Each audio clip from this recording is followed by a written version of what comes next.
What if I told you your 2025 could be the year everything changes? But to make that happen, it starts with you and just a few powerful habits. Most of us start the year with big dreams, but fall back into old patterns. But what if this year could be different?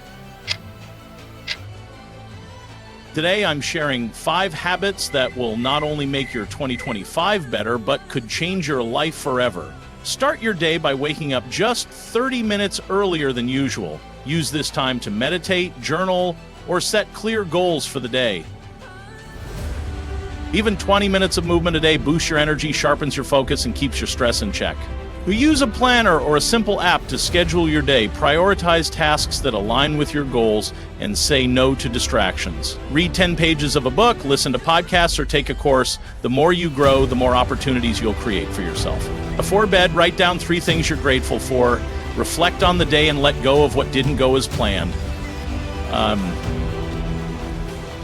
The small actions you take every day create the life you dream of. Start today and make 2025 the year you look back on with pride.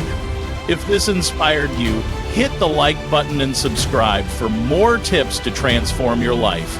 Let's make 2025 unforgettable together.